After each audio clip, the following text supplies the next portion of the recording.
नमस्कार मित्रांनो, मी अजित पालव पुन्हा एकदा आजच्या व्हिडिओमध्ये आपल्या सगळ्यांचं स्वागत। तर आजच्या व्हिडिओमध्ये आपण पाहणार आहोत आभा कार्ड आणि आयुष्यमान कार्ड या दोन्ही कार्डामध्ये फरक काय आहे आणि त्याचे तुम्हाला फायदे कोणते ते आपण आजच्या व्हिडिओमध्ये पाहणार आहोत। तत्पूर्वी चॅनलवर तुम्ही नवीन असाल तर व्हिडिओला एक लाईक आणि चॅनलला सबस्क्राइब करून बेल आयकॉन प्रेस करा। तर पाहूयात संपूर्ण माहिती काय आहे। तर आभा कार्ड आणि आयुष्यमान कार्ड या दोन्ही वेगळ्या आहेत।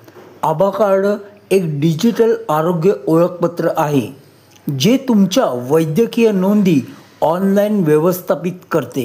तर आयुष्यमान कार्ड काय आहे? तर आयुष्यमान कार्ड हे आरोग्य विमा कार्ड आहे जे पात्र कुटुंबांना मोफत आरोग्य सेवा आणि विमा लाभ देते। आभा कार्ड हे वैद्यकीय नोंदीसाठी आहे आणि आयुष्यमान कार्ड हे वैद्यकीय खर्चासाठी आहे।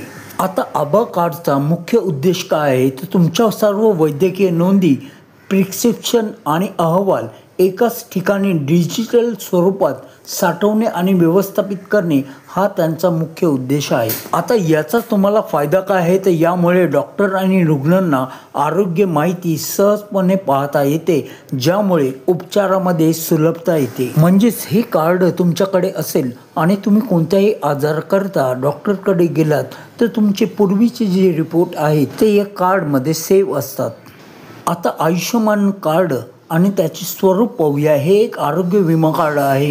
ही एक राष्ट्रीय आरोग्य विमा योजना आहे जी पात्र आणि गरीब असुरक्षित कुटुंबांना मोफत आरोग्य सेवा आणि विमा लाभ देते। आता आयुष्यमान कार्डचे तुम्हाला फायदे कोणते होतात ते पाहूया।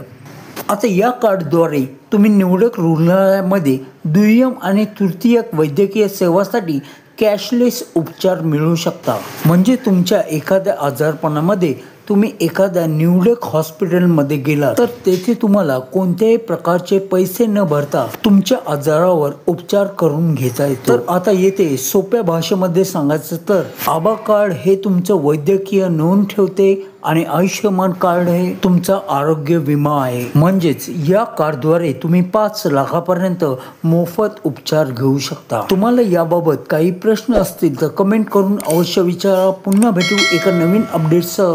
तोवर तुमची काळजी घ्या। जय हिंद, जय महाराष्ट्र।